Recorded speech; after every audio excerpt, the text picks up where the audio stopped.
دیکھو ایک حدیث میں رسول کریم صلی اللہ علیہ وسلم نے دعا کرنے کا یہ ادب بیان فرمایا کہ آدمی جب بھی دعا کرے تو دو کاموں کا سے شروع کرے.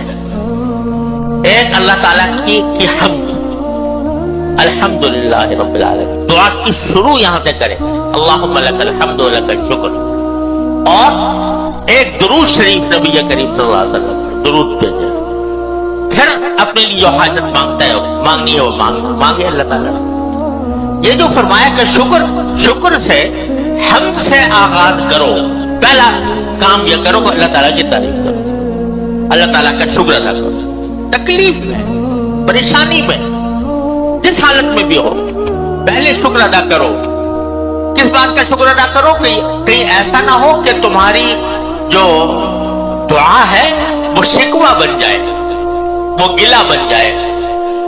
اس سے روکنے کے لیے کہا کہ پہلے تو شکر ادا کرو کہ جو دوسری نعمتیں میسر ہیں پہلے ان کے اوپر شکر ادا کر لو، اللہ تعالیٰ کی نعمتوں کے اوپر کا استحضار کر لو اور مانگ لو اللہ تبارک و تعالی. پھر مانگو، پھر درود شریف بھیجو نبی کریم صلی اللہ علیہ وسلم پر کہ سارا کچھ اللہ تعالیٰ کے ساتھ جوڑنے والے، اللہ تعالیٰ کے ساتھ رشتہ قائم کرنے والے، اللہ تعالیٰ کے ساتھ بندے کو ملانے والے کون ہیں؟ حضور نبی کریم صلی اللہ علیہ وسلم. آپ پر درود بھیجو کہ تمہیں دعا بھی انہوں نے سکھائی. تمہیں آتا تھا مانگنا، تم مانگ سکتے تھے، مانگنے کا طریقہ بھی آپ نے سکھایا، مانگنا بھی آپ نے سکھایا، مانگنے کی ترغیب بھی آپ نے دی اور شکر ادا کرنے کی ترغیب بھی آپ نے دی. لہذا پہلے درود بھیج دو رسول کریم صلی اللہ علیہ وسلم. اور ہمارے حضرت والا حضرت عارفی قدس اللہ تعالیٰ سرہ ایک بات اور فرمایا کرتے تھے درود شریف کے بارے میں. یعنی یہ ایک ذوقی بات ہے، اس کو کوئی عقیدے کی طرف لے جانے کی ضرورت نہیں ہے، ذوقی بات ہے. حضرت فرمایا کرتے تھے کہ دیکھو رسول کریم صلی اللہ علیہ وسلم کا یہ طریقہ تھا. روایات میں آتا ہے کہ جب کوئی حضور اقدس صلی اللہ علیہ وسلم کو کوئی تحفہ دیتا، ہدیہ دیتا، تو عام طور سے اس ہدیے کا بدلہ دیتے تھے. بدلہ سے مراد یہ کہ اس کو مکافات کرتے تھے بدلے کی. کسی نے کوئی ہدیہ پیش کیا، اگر کوئی چیز موجود ہے تو وہ ہدیے کے طور پر اس کو پیش کر دی، اور کچھ نہیں تو اس کے لیے دعا فرما دی.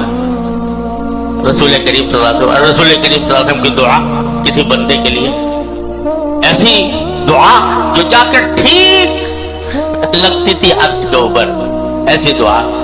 اب ایک حضرت عبداللہ بن عباس رضی اللہ تعالیٰ عنہ فرماتے ہیں کہ رسول کریم صلی اللہ علیہ وسلم کی میں نے اتنی خدمت کی ایک مرتبہ کہ آپ کے لیے پانی لا کے رکھ دیا وضو کے لیے. تو آپ نے اس کا بدلہ کیا دیا؟ فرمایا کہ اللہم فقہہ فی الدین وعلمہ التأویل. اے اللہ اس کو دین کی سمجھ عطا فرما اور اس کو قرآن کریم کی تفسیر کا علم عطا فرما. تو آج عبداللہ بن عباس کو امام المفسرین کہا جاتا ہے. چھوٹے بچے تھے اس وقت جب یہ حضور نے دعا دی تھی. حضرت انس رضی اللہ تعالیٰ عنہ خدمت کیا کرتے تھے رسول کریم صلی اللہ علیہ وسلم کی، 10 سال خدمت کی، یہ بھی کم سن تھے. تو آپ نے ان کی خدمت کے بدلے دعا دی کہ اللہم بارک لہو فی مالہ و ولدہ. یہ دعا فرمائی کہ اللہ ان کے مال میں بھی برکت عطا فرما اور ان کے اولاد میں بھی برکت عطا فرما. تو حضرت انس وہ صحابی ہیں کہ جو بہت لمبی عمر پائی، 120 سال کے قریب تقریباً عمر پائی. اور وہ کہتے ہیں کہ جتنے انصاری صحابی ہیں ان میں سب سے زیادہ دولت مند میں ہوں حضور کی دعا کے برکت. یہ تو ہے ہی. اور کہنے لگے کہ فلاں سال جب حجاج جس دن آیا تھا تو اس دن میں میری ایک بیٹی نے بتایا عمینہ نے کہ میرے شاید مجھے یاد ہے 120 اولاد کو میں دفن کر چکا تھا، یعنی 120 اولاد جو ہے وہ مر چکی تھی، اتنی اولاد ہوئی۔ اور یہ کس نے بتایا؟ میری بیٹی نے، ایک بیٹی نے بتایا۔ تو اتنے 120 ہے یا مجھے ہو سکتا ہے عدد میں کوئی مبالغہ ہو، لیکن تقریباً اتنے ہی بتائی کہ اتنی اولاد مجھے اللہ تعالیٰ نے دی آپ کی اس دعا کی برکت سے کہ میرے مال میں برکت ہو اور میری اولاد میں برکت ہو۔ تو رسول کریم سرور عالم صلی اللہ علیہ وسلم کی سنت یہ تھی کہ کوئی نہ کوئی بدلہ عطا فرماتے تھے اس شخص کو جو کوئی ہدیہ پیش کرے یا کوئی خدمت کرے رسول کریم صلی اللہ علیہ وسلم کی۔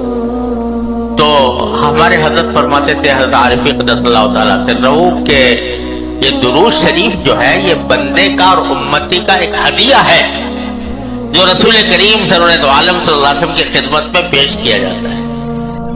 اور حدیث میں یہ ہے کہ فرشتے یہ درود شریف لے کر جاتے ہیں سرکار دو عالم صلی اللہ علیہ وسلم کی خدمت میں، آپ کی خدمت میں لے جاتے ہیں اور آپ کو پہنچاتے ہیں کہ آپ کے فلاں امتی نے آپ پر درود بھیجا ہے۔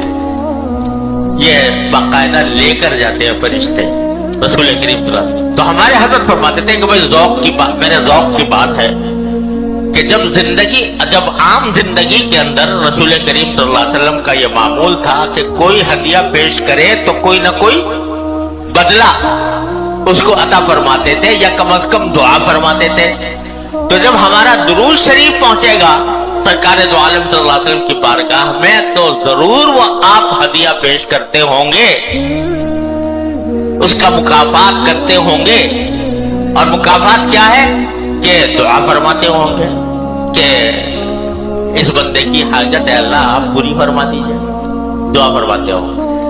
لہذا سکھایا یہ کہ اپنی بات بعد میں کہو، اپنی تکلیف اپنی حاجت بعد میں کہو، پہلے اللہ تعالیٰ کا شکر ادا کر لو، الحمدللہ کہہ لو، اللہ تعالیٰ کا شکر ادا کر لو، اور اس کے بعد نبی کریم صلی اللہ علیہ وسلم کی خدمت میں درود شریف کا ہدیہ بھیج دو، پھر مانگو۔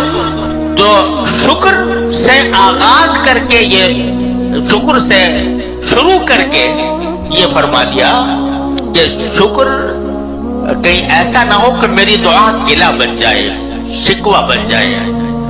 لہذا پہلے شکر، اے اللہ آپ کا کرم ہے، اتنی نعمتیں مجھے ملی ہوئی ہیں کوئی حد و حساب نہیں ہے، تو اس واسطے پہلے میں شکر ادا کرتا ہوں ان کا، پھر آپ کے نبی پاک صلی اللہ علیہ وسلم پر درود بھیجتا ہوں، پھر اپنی حاجت آپ کے سامنے پیش کرتا ہوں۔ حاصل کیا ہوا اس کا؟ حاصل یہ کہ اللہ آپ نے بہت کچھ مجھے دے رکھا ہے، اللہ مجھے نعمتوں میں آپ نے پالا ہوا ہے اور میرے اوپر نعمتوں کی بارش ہو رہی ہے، لیکن ایک حاجت ہے میری، اے اللہ اس کو برا فرما دے۔ یہ ہے بندے کی بندگی کا تقاضا۔ تو کہیں بھی دعا کو شکوے اور گلے کا انداز نہ بننا چاہیے، بلکہ مجھے سچی بات ہے اپنے دوران کبھی کبھی مجھے ڈر لگا کہ جب یہ میں نے پچھلے جمعہ کو آپ حضرات سے عرض کیا تھا کہ میں دعا کرتا ہوں آپ بھی دعا کریں کہ اللہ تعالیٰ مجھے سجدے سے محروم نہ فرمائے، تو یہ کسی ہمارے ساتھی نے طالب علم نے سن لی ہے بات، اس نے کچھ شعر کہہ دیے اور وہ شعر کہہ کے شعر بڑے اچھے کہے ہوئے تھے انہوں نے، کچھ پر اس پر میں نے بھی اضافہ کر دیا۔ تو وہ یہاں تو آج دنیا میں ذرا سی بات کہو تو ساری دنیا میں پھیل جاتی ہے، سنا ہے کہ کہاں سے کہاں پہنچ گئی اور لوگوں نے اس پر کہاں سے کہاں پہنچ گئی، تو اس میں صرف دعا ہی دعا ہے کہ یا اللہ مجھے اپنی دہلیز تک پہنچا دے، مجھے سجدے میں کرنے کی توفیق عطا فرما دے، اور وہ پڑھے جانے لگے سے لوگ۔ تو مجھے کبھی کبھی ڈر لگا کہ کہیں ایسا تو نہیں کہ یہ کوئی شکوہ ہو گیا ہو اللہ تعالیٰ سے۔ ارے بے شک زمین پر سجدہ کرنے کی نعمت اللہ تبارک و تعالیٰ کی بڑی عظیم نعمت ہے اور اس کو مانگنا ضرور چاہیے، لیکن جس حال میں رکھے وہی حال اچھا ہے. نہ تو ہے ہجری اچھا نہ وصال اچھا ہے. یار جس حال میں رکھے وہی حال اچھا. مولانا رومی رحمۃ اللہ علیہ فرماتے ہیں کہ چونکہ بر میخت ببندت بستباش، چونکہ بر میخت ببندت بستباش، چوں کشایت جابو کو بر جستباش، کہ اگر اللہ تعالیٰ تمہیں کسی وقت میخ سے یعنی کیل سے گاڑ دے اور باندھ کر بٹھا دے تو بندے پڑے رہو. یہی اس کی مرضی ہے، یہی اس کا فیصلہ ہے، تو بندے پڑے رہو. اور چوں کشایت چابکوں پر دستباش، جب وہ کھول دے تو پھر تیز رفتاری سے کام کرو. تو تمہاری تجویز کیا ہے؟ تم کیا ہو؟ تمہاری تجویز کیا ہے؟ بات یہ ہے کہ فیصلہ انہی کا ہے اور اسی پر راضی رہنا چاہیے، اسی پر خوش رہنا چاہیے. جب وہ زمین کے سجدے کی نعمتیں اور اس کا اجر اور اس کا حساب وہ ایسے جھک کر سجدے کرنے میں دے رہے ہیں تو ان کا کرم ہے، ان کی عطا ہے. وہ کوئی ایسی بات نہیں ہے کہ جس کو بعد اللہ برا مانا جائے. تو وہ تو ان کا فیصلہ. تو کیا کرو کہ راضی بقضا رہو، اللہ تعالیٰ کی تقدیر پر راضی رہو. چونکہ بر میخت ببندت بستباش، چوں کشایت چابکو بر جستباش. تو اللہ تبارک و تعالیٰ چاہ رہے ہیں کہ تم ابھی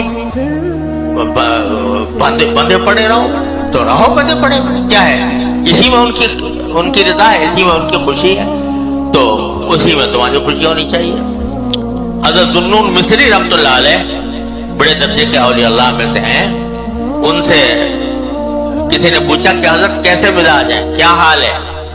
تو انہوں نے جواب میں فرمایا تم اس شخص کا کیا حال پوچھتے ہو، اس شخص کا کیا حال پوچھتے ہو جس میں دنیا کا کوئی کام اس کی مرضی کے بغیر نہیں ہوتا. اپنے بارے میں فرمایا کہ دنیا میں جتنے کام ہو رہے ہیں میری مرضی کے خلاف کوئی کام نہیں ہوتا، سب کام میری مرضی سے ہوتا. تو وہ بڑا حیران ہوا کہ بھئی یہ کیسے آپ نے کہہ دیا کہ جو کام ہوتا ہے میری مرضی سے ہوتا ہے؟ یہ تو بڑے بڑے لوگوں کو بھی حاصل نہیں ہوتی یہ بات کہ ہر کام ان کی مرضی سے ہو رہا ہو. یہ کیسے ہوتا ہے کہ آپ کا ہر کام آپ کی مرضی سے ہوتا ہے؟ کہا میں نے اپنی مرضی کو اللہ کی مرضی میں فنا کر دیا ہے. میں نے اپنی مرضی کو اللہ کی مرضی میں فنا کر دیا ہے کہ میری مرضی وہی ہے جو میرے مولا کی مرضی ہے. جو اس کی رضا ہے، اس کی رضا یہ ہے کہ میں بیمار رہوں، مجھے میری رضا بھی اس میں. اس کی مرضی یہ ہے کہ میں کسی پریشانی میں ہوں، میری مرضی بھی یہی ہے. یعنی میں اس کو اپنی مرضی کو میں نے فنا کر دیا اللہ تعالیٰ کی مرضی میں. ہاں مانگنا سنت ہے مانگوں گا اللہ تعالیٰ سے، لیکن مرضی یہ ہے کہ جب تک آپ بیمار رکھے میں بھی راضی ہوں اس کے اوپر، جب آپ صحت مند کر دیں میں اس کے اوپر راضی ہوں. تو میں نے مرضی اپنی ساری فنا کر دیا. تو بھائی اللہ تبارک و تعالیٰ کے انعامات کا آدمی اگر دھیان رکھے تو پھر کبھی اس کے دل میں نہ ناشکری پیدا ہو، نہ کفران نعمت ہو، نہ کوئی اللہ بچائے شکوہ اور گلہ کبھی خیال میں آئے. حضرت عون ایک بڑے بزرگ ہیں، تابعی ہیں. تو وہ ایک حدیث آتی ہے جس میں رسول کریم صلی اللہ علیہ وسلم نے فرمایا، یاد رکھنے کی اور عمل کرنے کی حدیث ہے. رسول کریم صلی اللہ علیہ وسلم نے ارشاد فرمایا کہ دین کے معاملے میں ہمیشہ اپنے سے اوپر کو دیکھو. دین کے معاملے میں اپنے سے اوپر کو، جو تم سے زیادہ دین پر عمل کر رہا ہے، جو زیادہ عبادت گزار ہے، جو اللہ تعالیٰ کے ساتھ زیادہ تعلق رکھتا ہے، اللہ تعالیٰ کے احکام پر زیادہ عمل کرتا ہے، اس کو دیکھا کرو. اس کو دیکھو گے تو دل میں رغبت اور ترغیب پیدا ہوگی کہ ہم بھی اس جیسے ہو جائیں، ہم بھی اس جیسے ہو جائیں، اس کے قریب پہنچ جائیں. تو دین کے معاملے میں اپنے سے اوپر کے لوگوں کو دیکھو. بڑے بڑے